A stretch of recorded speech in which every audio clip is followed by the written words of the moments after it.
Short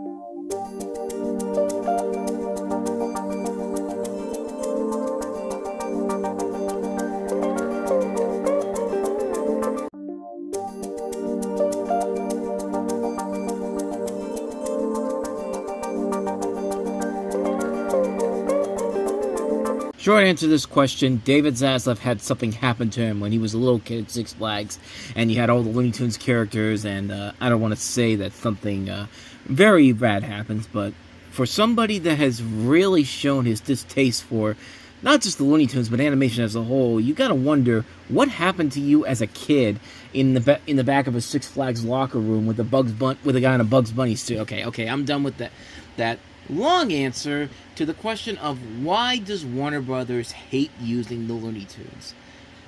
I mean, when you look at Disney and how they've turned their characters into some of the most memorable and most marketable characters ever made through their movies and TV shows to their theme parks, tons of merchandise still sold all over the world and making billions and billions of dollars every day, which makes you wonder why Warner Brothers, who for the longest time was Disney's closest competitor and the second biggest studio out there, of course that's completely gone out the door in the last couple of years, but why have they taken their own set of popular and beloved characters in the Looney Tunes and done basically nothing with them?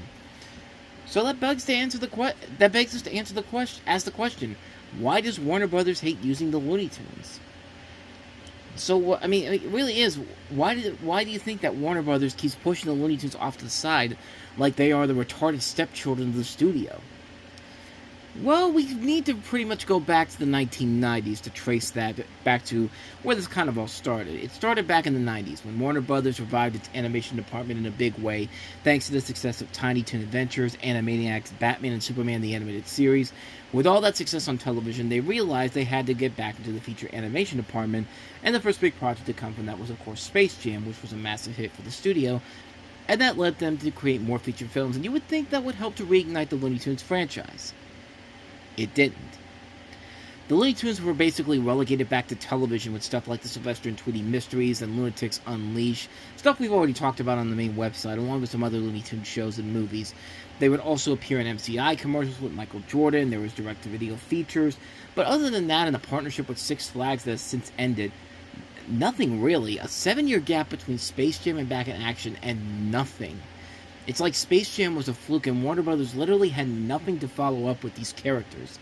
They would go on to make mediocre fare like Quest for Camelot, and great stuff like Cat Still Dance, which didn't make a killing at the box office, or The Iron Giant, too.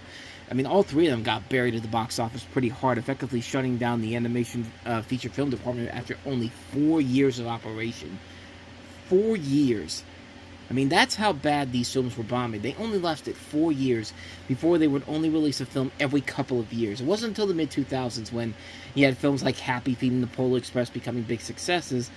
And then once again, the bubble burst in 2010 with Legends of the Guardians, a damn good movie and the best Zack Snyder-directed film, which bombed horribly at the box office, as did Happy Feet 2. And then Warner Brothers finally nabbed a big hit with the Lego Movie, and then they restarted up their own animation department with Warner Animation Group. They made stuff like Stork, Smallfoot. They've done stuff with the classic Warner Brothers library, Tom and Jerry, Scooby-Doo, the Space Jam with Space Jam 2, A New Legacy, and just recently they had the League of Super Pets, and. It also didn't help that Looney Tunes Back in Action was coming out at a terrible time for 2D animation when it came out in November 2003, right before the big 2D animation bust, when the films were getting way more expensive to produce and they weren't making back any of their profits. And sadly, Looney Tunes Back in Action fared the worst of the bunch. And it doesn't help when you're opening up sandwiched between bigger hits and Elf and even The Cat in the Hat, which did a whole lot better. Back in Action lost The Cat in the Hat. Just think about how depressing that is. Looney Tunes Back in Action only ended up making $68 million worldwide of an $80 million budget, and just $20 million of that was domestic. That's how bad it got. It's a shame because that still is a good movie. And it's also unfair that a good Looney Tunes movie failed to make bank, and yet 2 Scooby-Doo movies released in between 2002 and 2004 made more money.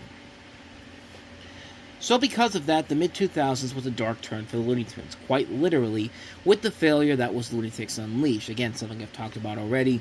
They did have a good direct-to-DVD Christmas feature that same year with Bah Humbug, But other than that, the late 2000s were like the Looney Tunes didn't really matter. They had a video game that came out called Acme Arsenal, in which you had this evil mad scientist create a time machine bent on destroying the Looney Tunes world and traveling back in time to erase their ancestors with any form of with an army of evil robots.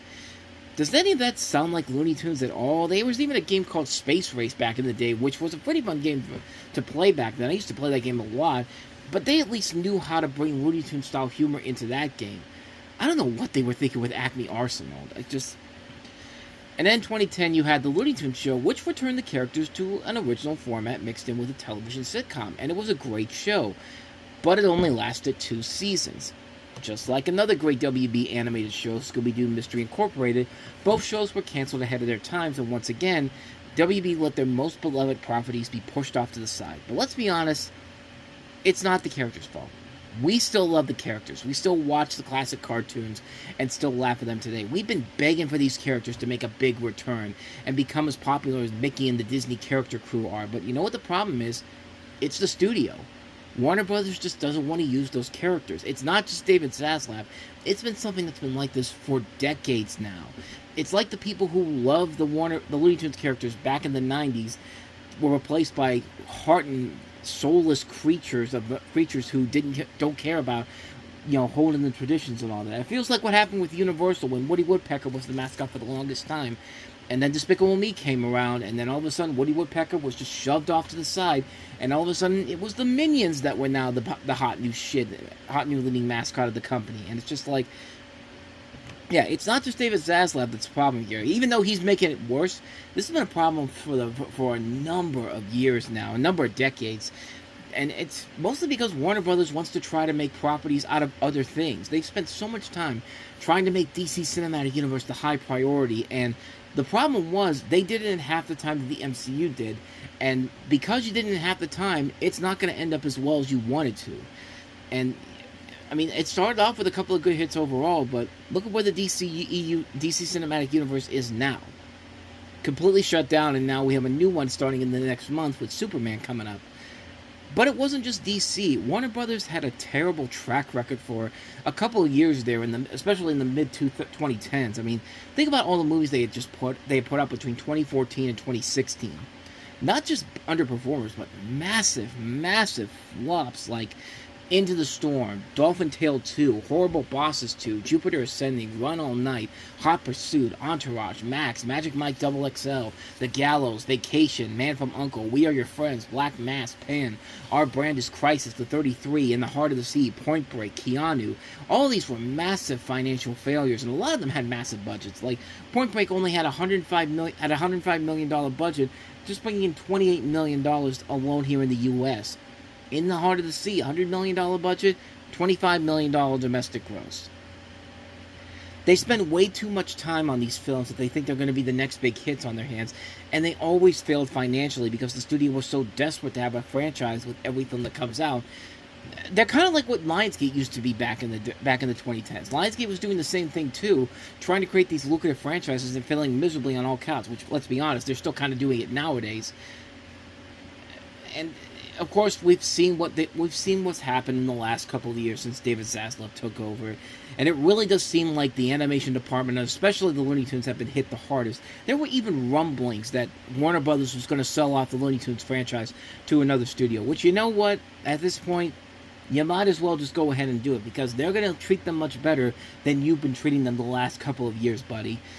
Like, is it any wonder and I wouldn't be saying this if it wasn't just me simply thinking that, but when The Day the Earth Blew Up actually made more money than the studios were expecting, and David Zaslav, in his revenge, basically took everything Looney Tunes off the HBO Max streaming service, yeah, that's a guy that clearly has some issues with Looney Tunes that I just don't know what the hell it is. Like, it just makes no sense whatsoever. But with this new regime coming in for Warner Brothers, which I don't think is really going to make much of a difference because Zaslav is still there, but Warner Brothers has just got to bring the Looney Tunes characters back into the spotlight. Actually use them to good use. Don't just waste them on merchandise and that's it. And I have a suggestion on how to do that. You know how Disney bought the Muppets franchise back about 20 years ago and helped them to gain broader exposure to the public, which led to some really good reboot films that were not only successful but brilliantly made movies, as well as the criminally underrated Muppet Show that was on ABC in 2015. Why don't you do something with the Looney Tunes in the same vein? Like, you could do a Muppet-style feature film in which the Looney Tunes characters haven't been in the spotlight for a long time and bring them back on this adventure to get the band back together. I mean, that's what you need to revive the characters and bring them back to the spotlight. I mean, it's just one of those things where, like, when they were announcing Space Jam 2, I always thought to myself, that's not a good idea, even with LeBron James in there. It's just like, that's just going to bring back the circle again, and they'll waste the characters again once the film was released. And sure enough, that's exactly what happened after Space Jam: A New Legacy came out, which I still like that movie, but it's still, what I was worried about happened at that point. Warner Brothers has to bring these characters back in a way that people can actually get excited for their return. The return of the Looney Tunes could be really, really beneficial, especially in times that we're living in right now. And it could lead to long-term usage in the right hands. You can't just revive characters by giving us a sequel to a product of its time film like Space Jam was, in a time when we're sick and tired of pointless sequels not meeting our demands. And it just really comes down to this. Let the Looney Tunes characters back into the bigger spotlight. I mean, come on. Quit wasting them on TV shows that barely get any attention and merchandise you have to go to specific places in order to find them. Like, treat the Looney Tunes like the mascots that they are. They're the mascots of Warner Brothers. No matter how hard you want to try to pretend like you don't give a crap about them, yeah, you still don't give a crap about them, David. It's time that the Looney Tunes have to be brought back into the spotlight and not just be pushed off to the side like they don't matter, because they do matter. A lot of people out there can agree with me on this. The Looney Tunes do matter. And the heads at Warner Brothers need to really realize that. And hopefully, with the buzz that Looney Tunes has been building the last couple of years, especially with how the studios mistreated them, and the fact that we're going to see Coyote vs. Acme thanks to the company that saved Day the Earth blew up, we need to show Warner Brothers that we care about the Looney Tunes and we want to see them in more stuff. We don't want to see more pointless stuff that we don't want, and having the Looney Tunes be pushed off to the side like they're table scraps or not the same that they used to be. Looney Tunes are still very much relevant in 2025 as they were back in 1995 or back in 1985 or all the way back to the 1930s. There is still a loyal fan base for the Looney Tunes out there, and quite frankly, we need to do everything we can to make sure the Looney Tunes get the proper respect they deserve, because they definitely need it, especially with who's running the company right now. So there you go. That's my feeling on that's my reasoning for why Warner Brothers hates the Looney Tunes so much. But hey, if you want to hear what I had to say last week about my thoughts on The Secret Life of Walter Mitty, check out the video in the corner. Check out the playlist below, and I'll see you guys next week. So until then, thanks for watching. I'll see you next time. Take care.